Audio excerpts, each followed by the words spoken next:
तो नमस्कार दोस्तों। चाइना चाइना में पहले रियल इस्टेट सेक्टर में, फिर बैंक में, और अब चाइना की सबसे बड़ी कंपनी अलीबाबा के ऊपर इतना बड़ा जो क्राइसिस आया। आखिर इस सब का कारण क्या है?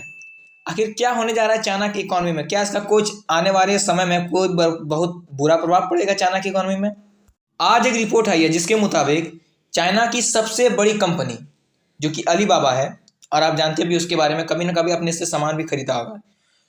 उसने जो अपने 10,000 कर्मचारियों को, यानी कि 10,000 लोगों को जो है अपने कंपनी से बाहर कर दिया, निकाल दिया है। और सिर्फ अगर हम बात करें अलीबाबा ई कॉमर्स साइट की, तो सिर्फ इसमें अलीबाबा ही नहीं बल्कि अमेरिका की जो अंदर सिलिकॉन वैली जो है, जो कि दुनिया की आईटी हब माना जाता है। वैसे तो इंडिया में भी बेंगलुरु में सिलिकॉन वैली है, लेकिन दुनिया में सबसे अधिक जो आईटी बड़ी बड़ी कंपनी है, बड़ी बड़ी सबका हेडक्वार्टर है, वो यूएस के सिलिकॉन वैली जो कि कैलिफोर्निया में पड़ता है।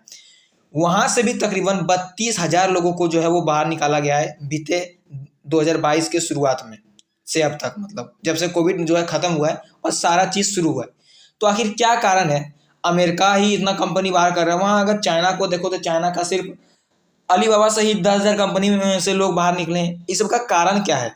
तो देखिए, एक भाषा में अगर मैं आपको बताऊं तो सबका मेन कारण यही है कि जितना आप कमा रहे हो, अगर आप 100 रुपये कमा रहे हो, अगर उसमें से आप 60 रुपये खर्च कर रहे हो तो आपको थोड़ा महंगा जरूर पड़ेगा।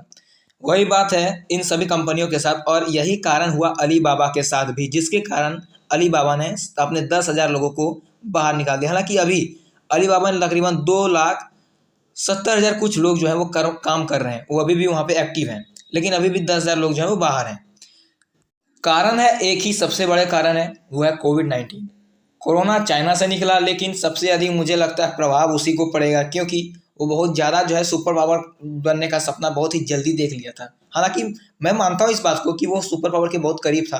दुनिया की दूसरी सबसे बड़ी अर्थव्यवस्था है और सबसे तेजी से बढ़ती हुई अर्थव्यवस्था है अभी, भारत से आगे है।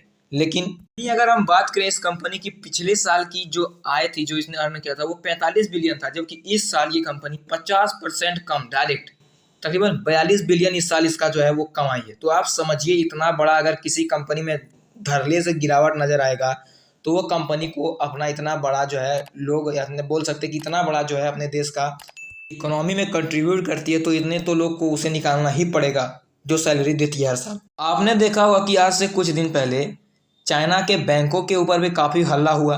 वहाँ के लोगों ने जो है वहाँ के बैंकों के पास काफ़ी जाके शोर हल्ला बताया, शोर किया कि उनके जो पैसे हैं जो कि उन्होंने जमा किए वो नहीं मिल रहे हैं। कारण क्या है? तो कारण इतना ही है कि वहाँ की बैंक जो है वो बहुत बड़ी मात्रा में बड़े बड़े मतलब बिजनेसमैन को लोन देती है। यही कारण है कि जब से चाइना में लॉकडाउन लगा है तब से बड़ी मतलब अच्छे से कोई भी फैक्ट्री खुली नहीं है। और जो सबसे अधिक वहाँ की बैंक किसी भी चीज़ को देती है लोन, वो है वहाँ का रियल इस्टेट सेक्टर, जो कि बड़ी बड़ी कंपनी घर बनाती है और बेचती है। तो देखिए, जब से स्वाभाविक सी बात है, जब से लॉकडाउन आया तो कोई भी लोग जल्दी से शहर में जा नहीं रहा गाँव से, और नहीं जा रहा तो वहाँ घर खरीद नहीं रहा है। तो इस कंपनी के पास पैसा नहीं आएगा तो ये देगी कहाँ से? जिसके कारण ये है कि वहाँ के बैंकों का भी पैसा फंसा हुआ है, और ये बैंक जो है उस बैंक को पैसा देने के लिए दूसरे बैंक से कर्जा उठाती है, या तो इनके इन्वेस्टर जो थे पहले इन्वेस्ट करते थे वो तो अब कर भी नहीं रहे, तो इनके कारण इनका पैसा जो है वो पूरा फंसा हुआ है। लेकिन इसके मुकाबले भारत में जो है वो सारा चीज़ जो है वो पॉजिटिव नज़र आ रहा है। विदेश से कंपनी भी आ रही है, विदेश से बड़ा बड़ा जो इन्वेस्ट भी इंडिया में आ रहा है, और तकरीबन सब चीज़ ठीक ठाक चल रही है। हालांकि कुछ दिन पहले ये स्थिति सही नहीं थी, लेकिन अब ये ठीक है। बाकी वीडियो इतनी है, तो वीडियो में आपका क्या मानना है? वीडियो को अगर आपको कुछ ऐसा समझ में आया तो हमें कमेंट में जरूर बताएं, और वीडियो को लाइक जरूर करें। मिलते हैं दूसरी वीडियो के साथ, तब तक के लिए जय हिंद।